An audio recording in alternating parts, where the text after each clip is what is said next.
Okay, I think we've all been there, right? You walk out to your car and bam, it's covered in eggs. Or you see graffiti all over a building that used to look nice. It's annoying, super annoying. But today, we're taking a deep dive into vandalism. Vandalism. Yeah. Specifically egging and graffiti. You sent over some articles and research on this, and wow, some of it's really surprising. We're going to look at the real costs, not just financially, but like how it affects communities. Interesting. I'm all ears. And get this, we'll even talk about the broken windows theory. You familiar with that? The idea that even little acts of vandalism can lead to bigger problems. Oh, yeah, the broken windows theory. I'm familiar with it. Okay, cool. So vandalism, it's often just seen as like kids messing around, Yeah. right? But the research suggests it can cause serious damage and the financial burden, huge. Yeah, it's not just a slap on the wrist. The U.S. spends, get this, between $2 and $10 billion a year dealing with vandalism. We're talking repairs, increased insurance, property values taking a hit. Whoa, okay. So those numbers, they're not just some abstract thing, right? That costs, it affects us all in some way. It does. Yeah. Absolutely. And it goes way beyond just money, too. It can make people feel unsafe in their own neighborhoods. Yeah. It creates a feeling of vulnerability, like things are going downhill. Yeah. And that feeling, that can be as damaging as the actual cost. Yeah, totally. So let's start with egging. I mean, we've all seen it. It's almost like a classic prank, right? Right. But some of the research you sent over says it can cause some pretty serious damage. What's up with that? Well, eggs, they might seem harmless enough, but the proteins in them, they can actually bond to surfaces, like glue, almost. Then you add heat, sunlight. They basically bake onto that surface. Yeah. And that can lead to, discoloration or even permanent damage. So scrubbing harder isn't the answer. No, actually, scrubbing can strip paint and make the whole thing worse. You might think, okay, power washing then. But guess what? That can force the egg deeper into those porous surfaces, like brick or concrete. So you're saying egging is a cleaning nightmare. Wow, who knew? The cases you sent over from Brunswick and North Olmsted, they really show this. Let's start with Brunswick. White garage door, summer sun, bam, pelted with eggs. Residue so baked on, it was like a permanent stain waiting to happen. Right, and it wasn't just the garage door, was it? The soffits, under the roof overhang Yeah. got hit too.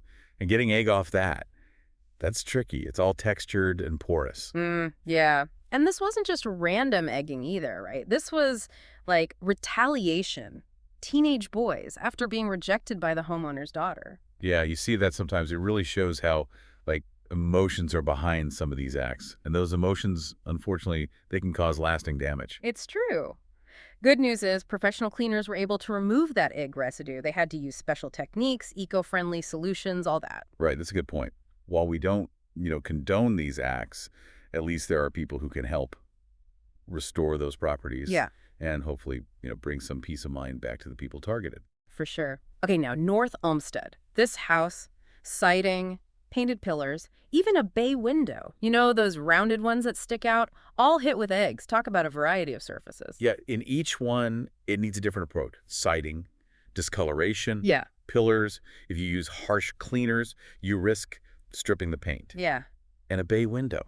All those angles, delicate framing, needs a really precise method. Sounds like those cleaners had their work cut out for them, but they were able to clean everything without making it worse. Thank goodness. They were. It's like detective work almost. They got to assess the damage, figure out what the surface is, then pick the right tools and techniques, get the job done, but do it safely. It's amazing how something that seems so simple, just cleaning up eggs, can actually be so complicated, but Yeah. those cases, they really show how much expertise goes into it. They do. And it shows how, vandalism, even something like egging, it should be taken seriously. It's not just a nuisance.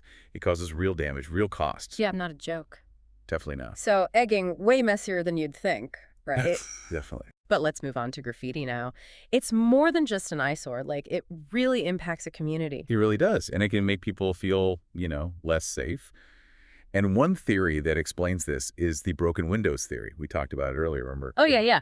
It's like even small signs of crime or disorder, even something as small as a broken window, can make people think, hey, nobody cares around here. And that can actually encourage more crime, more bad behavior. Exactly. It's like a signal that, hey, this community is vulnerable and that rules don't matter. Things can spiral out of control. Small offenses lead to bigger ones. Yeah, and the research you send over, it backs this up. It talks about how graffiti can lower property values, it creates a negative image of a neighborhood, and it can even make people scared to walk around alone, especially at night. Yeah, and it's not just about how things look. Graffiti has a real impact on people's lives. It affects the whole community. So let's talk about removing graffiti. Is it as hard as cleaning up egg damage? It can be. Just like with eggs, different surfaces need different approaches. Porous surfaces like brick or concrete, they're tough. The paint, it gets deep down in those pores. So what if someone tries to remove it the wrong way? Well, you could end up damaging the surface even more. You might not even remove the graffiti, and you could etch it, discolor it, even weaken the structure. Okay, so you really need to know what you're doing. Sounds like it's best to call in the pros, right? Speaking of pros, you sent over some cool case studies about graffiti removal. What can you tell me about those? Oh, yeah. Those cases are great examples of the challenges professionals face and the techniques they use to fix things up. Awesome. Okay, let's start with North Olmsted, an abandoned Lone Star Steakhouse. I'm guessing a vacant building covered in graffiti isn't exactly good for business, right? Nope, not at all. It makes the whole area look bad. Like nobody cares. It can even discourage people from investing in the area. Like a textbook example of the broken windows theory, right? Yeah, it is.